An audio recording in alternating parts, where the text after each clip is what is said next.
Hi, I'm Nick Gillespie with Reason TV, and today we're talking with Andrew Malcolm, live from FreedomFest in Las Vegas. Andrew, thanks for talking to us. Great to be You're at here. Investors Business Daily. What's the URL for investors? Investors.com/Andrew Malcolm, MALCOLM. You are a veteran journalist. You've done it all. You've been a foreign correspondent, a national correspondent. You were Laura Bush's press secretary for a while.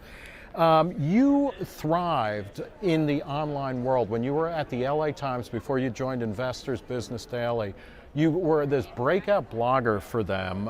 You're great on Twitter as well. How do you do it? Why did you do it? And so many other veteran journalists just seem to hate anything having to do with blogging or online or new media. Yeah, they do.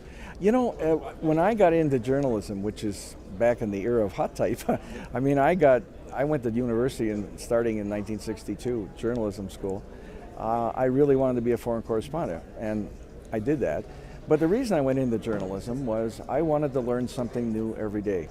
So along came the online world. I had seen my son, who is a webmaster, and I had seen the excitement that he had, and done some work online, but not a whole lot. I mean, I would write for print and it would go online, and so I would get readers that way. But so I was intrigued. They rediscovered my political background on the LA Times, and they asked me to invent this conservative blog.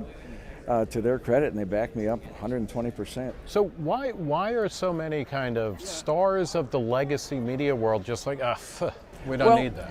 Yeah, that's an excellent question, and if you could answer it, you could probably determine much of the future of what we've been calling legacy journalism. I suspect one of the reasons I got a lot of antipathy when I got I got successful, but when I got excited about online, because I was sort of preaching it in the newsroom.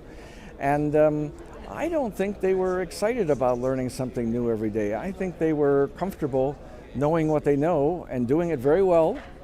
And they liked knowing that at 3 o'clock they were in the same meeting every day. Yeah. I didn't. You wrote a blog at the LA Times that had a lot of, you didn't hide your ideology or your interest in things. At investors.com, you're still writing where you kind of do close readings and deconstructions of official narratives, whether it's from the White House or from the Romney campaign and whatnot. Do you think online journalism or new media favors one ideology over another, or is it a kind of value-neutral tool? Well, that too is an excellent question. The difference, it seems to me, is that online media responds to the customers, okay? Traditional media has been like the pharmacist behind a counter.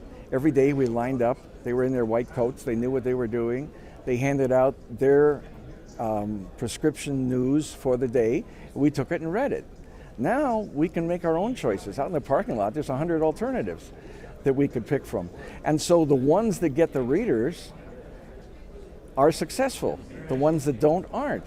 That's not always been the case with newspapers. Do you worry that, I mean, is that a race to the bottom, though? Is that lowest common denominator? For online? No, hear. I don't think so. It's what the customers want to read.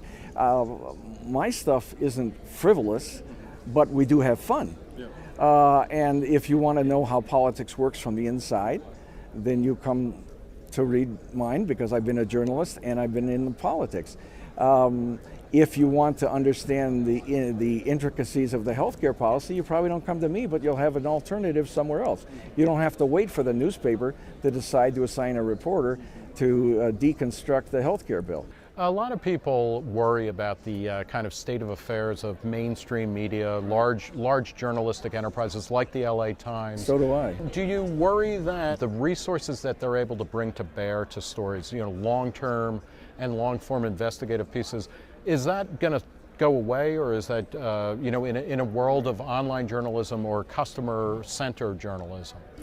I hope not, because so much of the world, you and I, we react to stuff that comes out of these major news organizations every day. We live off of it.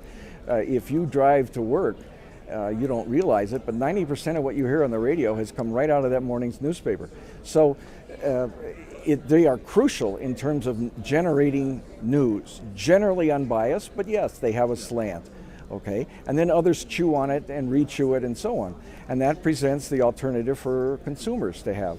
I'm worried that they have to find a financial formula to enable them to make more money online. And they're trying, obviously, paywalls. I hope somebody figures it out. But in the meantime, it's a very difficult transition period. And these major news organizations have had to shrink. Very difficult. When I went to the LA Times, there were something like 1,200 journalists. I think there's something like 600 now. But it's much broader news organization now. We do partnerships with KTLA TV. They've got a little studio in the newsroom. They're doing online now, much more aggressive. They write things specifically for online, whereas before it was just what the newspaper had.